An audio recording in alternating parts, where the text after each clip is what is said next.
네, 이 정부 들어서서 좀 일관되게 이 권력기관 장악에 너무 몰두하게 될 경우에 그것이 정치보복 수사로 이어질 것이라 경고했는데 현실화되고 있습니다. 국정운영 기조를 민생 우선으로 바꾸라고 그렇게 촉구했는데 권력기관 장악과 정치보복에 올인하는 것을 보니 이제는 기대를 접을 수밖에 없다. 저는 그렇게 판단합니다. 이 정치보복 수사에 이 올인한 정권을 국민들이 외면하게 될 것이라는 점을 경고하면서 더불어민주당은 강력하게 투쟁해 나가겠습니다. 이번 홍보라인 보강이 언론 재갈 물리기를 통한 대국민 통제 강화라는 의구심 또한 거두기 어렵습니다. 지난 4월 윤석열 인수위 인사들이 이명박 정부에서 보도에 개입해 온 정황이 드러난 바 있습니다. 그 언론 통제의 핵심 인물 중 한 명이 바로 김은혜 신임 홍보수석입니다.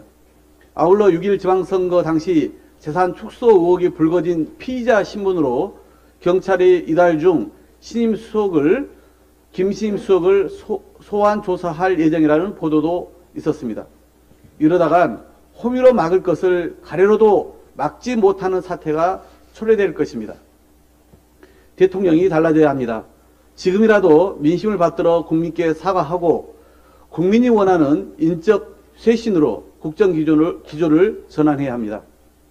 언론 탓, 야당 탓만 하며 민심에 담쌓듯 성렬산성을 높이려 해서는 또 다른 위기를 자초하게 될 것입니다.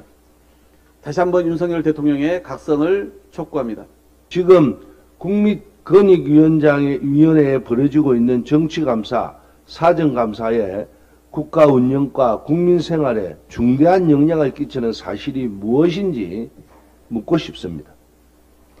감사원의 원문에 바른감사, 바른나라라고 합니다. 감사원의 로고는 국민의 눈으로 바르게 보고 국민의 귀로 바르게 듣는 마음가짐을 나타냈다고 합니다. 이 원문의 상징물은 1998년 국민공모로 만들어졌으니 우리 국민이 감사원에 대한 바람이라고 할 수도 있습니다. 그리고 감사원의 전통적인 상징물인 마패도 있습니다. 탐관과 오리를 징벌하는 상징물이기도 합니다. 추한 정권의 추한감사 당장 멈춰야 합니다. 정무직 공무원의 임기보장이야말로 윤석열 정권이 입에 달고 사는 법치입니다.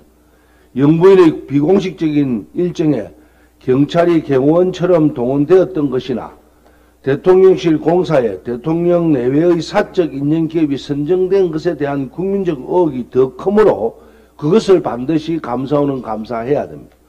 감사원은 바른감사, 바른나라라는 원문에 맞는 감사원의 본연의 길로 반드시 돌아가야 됩니다. 그렇지 않으면 또 한 번 더 감사원에 대한 엉덩이 있을 겁니다. 감사합니다. 김순호 국장은 전두환 신군부의 프락치로 활동하며 민주화 운동에 참여한 무고한 학생과 노동자들을 밀고해 옥고를 치르게 하고 고문 후유증으로 사망에까지 이르게 하며 이러한 프락치 활동의 대가로 경찰에 특제됐다는 정황이 드러나고 있습니다. 그러나 김순호 국장은 반성과 사과는커녕 자신의 조난자료 유출에 대해 수사를 의뢰하겠다며 인면수심의 태도를 보이고 있습니다. 또한 지난주에는 국회 행안위에 출석해 본인이 프락치로 활동한 의혹이 제기된 인노회에 대해서 2020년 대법원이 이적단체가 아니라고 판결했음에도 불구하고 여전히 인노회를 이적단체라고 하며 자기 합리화를 위한 반헌법적 발언을 서슴지 않았습니다. 그리고 박종철 열사 고문치사 사건 조작보고서를 작성한 홍승상 전 경감을 자유민주주의를 위해 평생 헌신한 사람이라며 국민은 안중에 없이 자신이 군사 독재 정권 대공 공작 요원의 적통임을 과시하는 뻔뻔함마저 드러냈습니다. 윤석열 정권의 김순호 국장 임명은 경찰국을 통해 경찰을 장악하고 공안 통치를 하겠다는 노골적인 선언입니다. 윤석열 정권은 공안 통치의 끝은 결국 몰락일 뿐이라는 역사적 교훈을 깨닫고 반헌법적인 행안부 경찰국을 당장 폐지하기 바랍니다. 그리고 김순호 국장의 대법원 판결을 무시하는 반헌법적 행태와 과거 인노회를 이적단체로 몰아간 프락치 대공공장요원 김순호의 조난자료를 공개해 이 법사항에 대해 책임을 물어야 할 것입니다.